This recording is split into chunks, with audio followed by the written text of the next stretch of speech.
જય માતાજી મિત્રો, હું છું વિજયભાઈ ગઢવી, લોકસાહિત્યકાર ગીર સોમનાથ, અને મારા વિડીયોના માધ્યમથી બધા મિત્રોનું હાર્દિક સ્વાગત છે. જેટલા લોકો પણ નવા છે એ ખાસ કરીને મારી યુટ્યુબ ચેનલ ઉપર લાઇક કરી દે અને સબસ્ક્રાઈબ કરી દે. આપણા લોકસાહિત્યની અંદર અમુક વાતો સાંભળીએ તો આપણને ખૂબ આનંદ આવે. એની પાછળનું કારણ કે વાતને સાંભળ્યા પછી પણ વર્તમાન સમયમાં દ્રષ્ટાંત દ્વારા પણ સમજાવવામાં આવતું હોય છે. વર્ષો પહેલાં દુષ્કાળની પરિસ્થિતિ હતી. દુષ્કાળ ડરાવે, ફાળ પડાવે, મેહન આવે, મુરઝાવે, હાહાકાર આવે, ગુણ ગવરાવે, ખવરાવીને ખાવાનું એ નામર્દોનું કામ નથી. આવો દુષ્કાળની પરિસ્થિતિ અને એક શ્રીમંત માણસ ગળાની અંદર હાર, દોરા અને ઘણું બધું ઝવેરાત પહેરી દરદાગીના અને ઘોડા ઉપર ધીમે ધીમે નીકળે છે. અને દુષ્કાળની પરિસ્થિતિમાં થોડે દૂર એક જગ્યા ઉપર એક નાની એવડી દીકરી 8-9 વર્ષની, ભેગા એના માતા પિતા, અને દીકરી રામસાગર વગાડતી વગાડતી આ શ્રીમંત માણસ જે દુષ્કાળની પરિસ્થિતિમાં દેખાવ કરવા નીકળ્યો છે, કોઈને મદદ નથી કરતો અને દેખાવ કરવા નીકળ્યો છે, ત્યારે એ દીકરીએ ટકોર કરી કે બાપુ, તો કે હા, એ કે આ તો ઓયલું છે. ત્યારે એનો બાપ બોલ્યો કે ઓયલું હોય તો ઓયલું ન હોય. અને ત્યારે એની મા બોલી કે આ તો ઓયલા વગરનું ઓયલું છે. હવે એ આ શ્રીમંત માણસ હતો ને એ સાંભળી ગયો. ત્રણેય બેરક્યા કે અહીંયા આવો. તો કે હું? એ કે મને સમજાવો, આ ઓયલું ઓયલું શું કરો? અને ત્યારે ઓલા વ્યક્તિએ કીધું કે ભાઈ, તમને દુઃખ લાગી પણ તમે હકીકતમાં શ્રીમંત માણસ છો.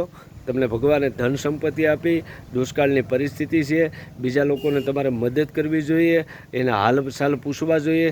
એને બદલે તમે એટલે દરદાગીના પહેરી અને આ સમયની અંદર જ્યારે માણસને એક રોટલાનો ખટકો નથી મળતો, એક બટકો નથી મળતો, ત્યારે તમે દેખાવ કરવા માટે નીકળ્યા. એટલે મારી દીકરીએ કીધું કે આ ઓયલું છે. ઓયલું છે એટલે આ જનાવર છે. ત્યારે મેં કીધું કે આ ઓયલું હોય તો ઓયલું ન હોય, એટલે કે જનાવર હોય તો આને પૂંછડું ન હોય. અને ત્યારે મારી પત્ની બોલી કે આ ઓયલા વગરનું ઓયલું છે, એટલે કે આ પૂંછડા વગરનું જનાવર છે. એટલે કહેવાનો મતલબ એ છે કે જો ઈશ્વરે આપ્યું હોય, ભગવાને આપ્યું હોય, પરમાત્માએ આપ્યું હોય, જેને તમે આપણે માનતા હોય, પૂછતા હોય ને એની કૃપા હોય, અને આપણી પાસે ઘણી બધી વ્યવસ્થા હોય, તો બીજા લોકોને ખાસ મદદ કરજો. ગરીબને મદદ કરી શકાય એવું નહીં. સમૂહ લગ્ન હોય તો દીકરીઓના સમૂહમાં મદદ કરીએ. દેવા માટે ઘણી બધી વસ્તુ એવી છે કે ગરીબ ગુજારથી માંડી, સમૂહથી માંડી, દવાખાનાથી માંડી, કોઈ જેને વ્યવસ્થા પૂર્ણ ન હોય એ લોકોને મદદ કરીએ. પણ વર્ષો પહેલાં કવિ કાગ બાપુએ કીધું કે તને મળ્યું હોય તો આપતો જઈજે. પણ કહેવત એ પણ છે કે દેવાય નહીં ને તો દયા રાખવી અને દાઝવાનું રાખવું. કારણ કે દિવસો બધા હરખા નથી. આજ જો કદાચ પરમાત્માની કૃપા હોય અને સમયે જો વરહતા ન આવડે ને, તો ઘઉંના ધનેડામાં અને ધનિકમાં, શ્રીમંત માણસમાં, એમાં કંઈ ઝાઝો બધો ફેર નથી. એટલે મળ્યું હોય તો આપતો જાજે અને મુઠ્ઠી સણ નાખતો જઈજે. એટલે દયા ભાવના છે ને, એ પણ એક મોટું શાસ્ત્રની અંદર કીધું છે કે ઈશ્વર એની પણ નોંધ લે.